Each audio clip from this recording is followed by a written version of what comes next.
राम राम जी। तो जपजी साहब की अगली पंक्ति पे चर्चा करेंगे। एक ना हुक्मी बख्शीश, एक हुक्मी सदा बुआई ही।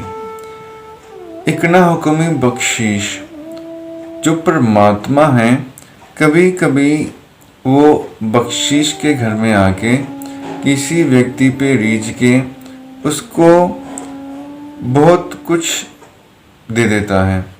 जैसे किसी को धन संपदा दे दी, या किसी के पास पुत्र नहीं है उसको पुत्र दे दिया, या किसी को किसी कार्य में सफलता चाहिए उसको सफलता दे दी। और सबसे बड़ी उसकी बख्शिश होती है कि किसी को जीवन मुक्त अवस्था दे देता है, जैसे कबीर, रविदास, भगत सेन। तो एक ना हुक्मी बख्शिश, एक हुक्मी सदा बुआई ही। परमात्मा ही हुक्म के द्वारा किसी को बख्शिश करके 84 लाख योनियों से निकाल देता है, जीवन मुक्त अवस्था प्राप्त कर देता है, अपना स्वरूप के दर्शन करा देता है, और अपने हुक्म के द्वारा ही किसी को भरमाता रहता है संसार में। तो ये जो दोनों कार्य हैं परमात्मा के हुक्म के अनुसार ही होते हैं। कभी तो परमात्मा अपने हुक्म से किसी को बख्शिश करके छुड़ा देता है, तो हम प्रयत्न तो करते हैं, जैसे जप तप या पूजा, दान, किसी की सहायता करना, सबसे प्रेम से रहना। ये एक छोटी सी कोशिश है, और इस कोशिश को भाग परमात्मा अपनी इच्छा से लगाता है। हम जितना मर्जी दान पुण्य कर लें, भजन कर लें, वो परमात्मा का मूल्य कभी भी हो ही नहीं सकता। परमात्मा हमेशा बख्शिश से मिलता है, मोल तोल से नहीं मिलता। किसी भी धार्मिक ग्रंथ में, किसी भी धर्म के ग्रंथ में ये नहीं लिखा हुआ कि इतने लाख जाप कर लो किसी मंत्र के तो परमात्मा मिल जाएगा। वहाँ लिखा होता है, साच कहो सुन ले हो सबे, जिन प्रेम कियो तिन ही प्रभु पायो।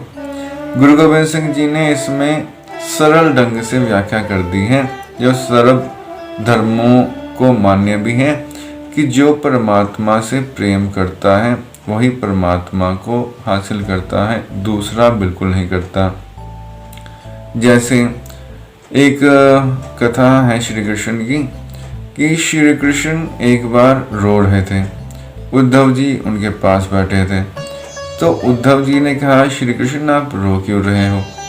श्री कृष्ण ने कहा, उद्धव मोहे ब्रज बिसरत नाही, कि मुझे जो ब्रिज हैं, ब्रिज की गोपियाँ, अपने यशोदा माँ, नंद बाबा, ये भूलते ही नहीं हैं।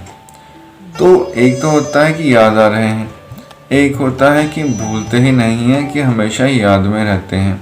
तो ऐसा क्यों? श्री कृष्ण तो परमात्मा थे। तो श्री कृष्ण कहते हैं कि जो मुझे जैसे स्मरण करता है मैं भी उसको वैसे ही स्मरण करता हूँ। गीता में अर्जुन को श्री कृष्ण ने कहा।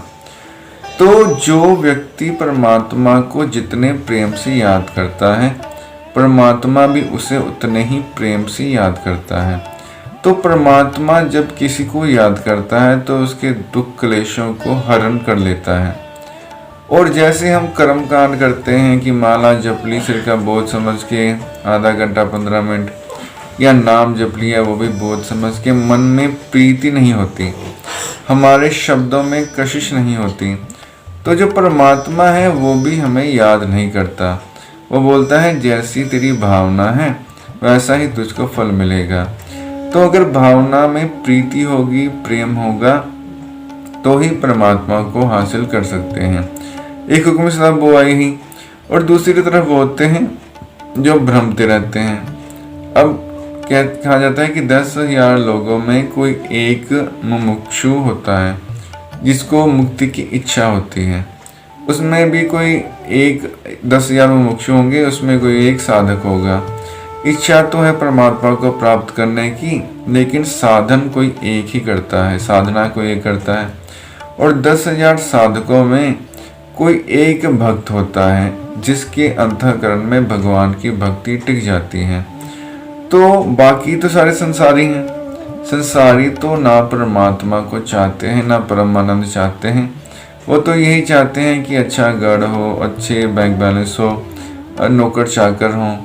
तो ये सब चीज़ें वो चाहते हैं, परमात्मा को चाहते ही नहीं। तो ये शरीर तो मिट ही जाएगा 70, 80, 90 साल तक। उसके बाद फिर से उनको शरीर मिल जाएगा, चाहे 84 लाख योनियों में किसी पशु का मिले कर्मानुसार, या बहुत अच्छे कर्म होंगे तो इंसान का ही मिल जाएगा। लेकिन फिर से वही बचपन, जवानी, बुढ़ापा। तो ये सब चक्रव्यूह अनंत काल से चल रहा है और चलता रहेगा, जब तक कि परम शांति को व्यक्ति प्राप्त नहीं कर लेता। धन्यवाद।